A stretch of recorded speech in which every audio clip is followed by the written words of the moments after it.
C'est avec un immense plaisir que nous avons eu l'opportunité d'interviewer Eric Chahi dans les locaux d'Ubisoft il y a de cela quelques semaines. Le game designer, à l'origine rappelons-le de Another World et Heart of Darkness, a en effet rejoint les équipes d'Ubisoft Montpellier depuis maintenant quelques années afin de travailler sur un nouveau projet de jeu, From Dust.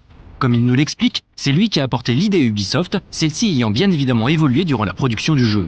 Donc je suis venu avec j'avais préparé un doc qui décrit vraiment bien l'univers, les inventions, le jeu, et le thème central du jeu, c'était l'érosion. Il y a beaucoup de fondamentaux qu'on retrouve dans le jeu aujourd'hui.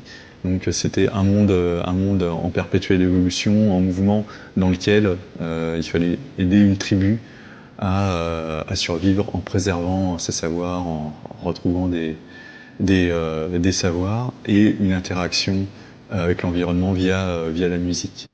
Ce qui diffère entre l'idée originale et le jeu actuel, c'est que il y avait une place qui était très importante au niveau de l'enchaînement des générations, donc les hommes qui pouvaient naître, grandir, vieillir et mourir en l'espace de quelques minutes.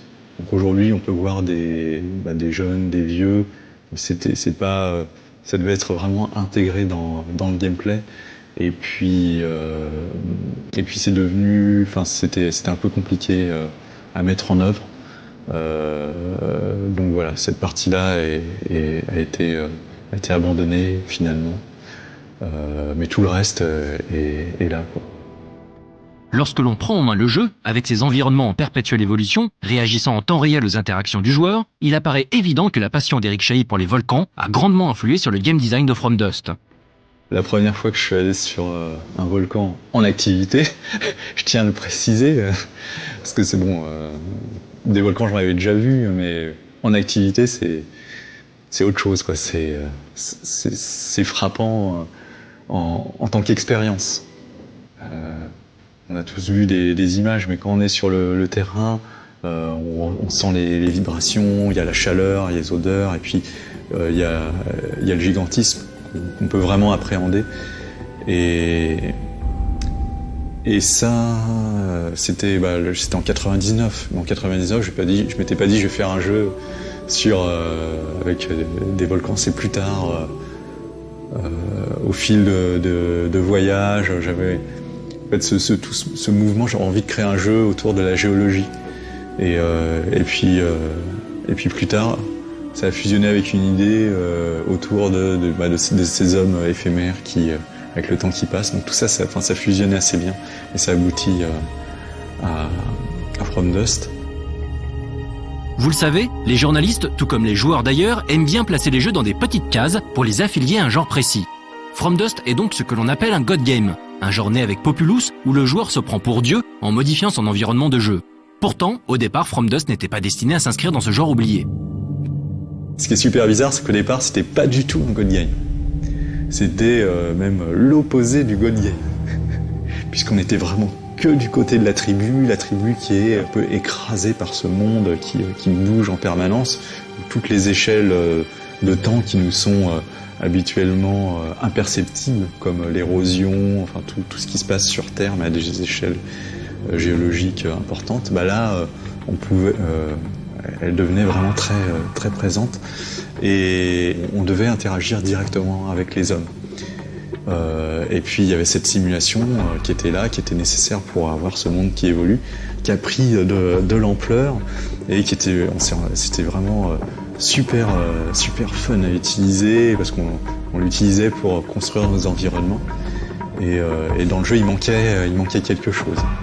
Et à un moment du développement, on s'est dit, on va interagir directement avec l'environnement. Et c'est comme ça que c'est devenu un God Game. Mais après y avoir joué, From Dust se présente plutôt comme un God Game inversé qui explore davantage la relation entre l'homme et la nature que la domination de l'homme sur cette dernière.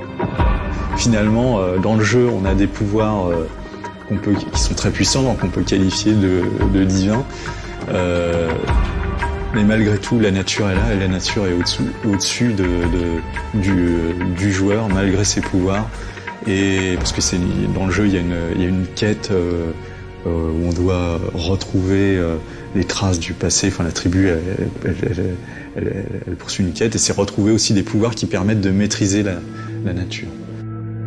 Le moteur du jeu, spectaculaire, a demandé énormément de travail et les programmeurs ont dû créer de nombreuses itérations avant de pouvoir obtenir le résultat désiré, qui devait être à la fois impressionnant et réaliste d'un point de vue géologique. En fait, la simulation, c'est une immense grille, donc, c'est plein de petites entités qui représentent le terrain. Et c'est l'ensemble de ces petites règles qui font que le monde s'adapte en permanence par rapport à son évolution et à ce que fait le joueur. Donc quand il y a une rivière qui coule, va s'adapter par rapport au terrain, va creuser son lit. Le résultat est tout simplement époustouflant et From Dust possède du coup un petit côté sandbox puisque le joueur peut s'amuser à façonner son environnement comme il le souhaite, sachant qu'il est possible d'aider la tribu en utilisant différentes stratégies qui auront elles-mêmes des conséquences uniques avec lesquelles il faudra composer. La musique constitue une autre des originalités du jeu et un élément de gameplay à part entière qui fit l'objet du plus grand soin. À Montpellier, il y a des personnes vraiment super compétentes et qui ont vraiment accroché sur le projet, comme Alexandre Carlotti, Charlie, qui ont vraiment poussé le jeu au maximum par rapport à ça.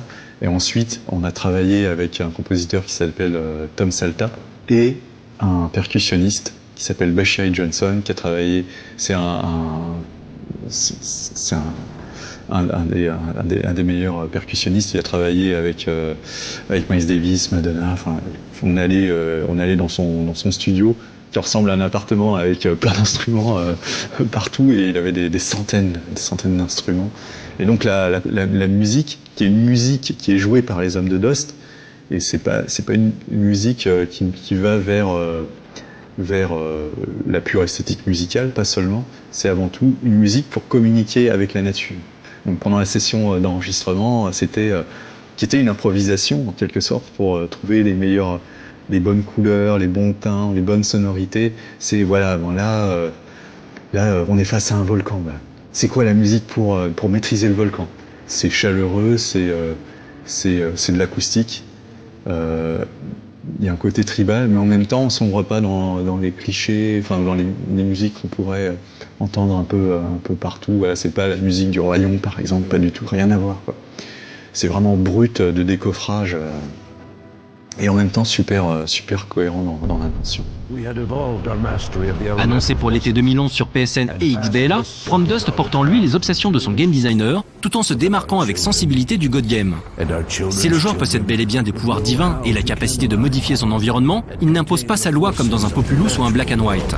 Il devra aider une tribu à survivre en ravivant les liens qu'elle entretenait jadis avec Mère Nature pour finalement composer avec elle et s'adapter sans cesse à la toute-puissance des éléments tels que l'eau, le sable ou la lave.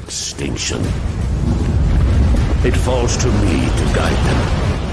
Together we must reclaim our powerful heritage, safeguard this primordial knowledge for all and forever, or watch as our whole world crumbles into dust.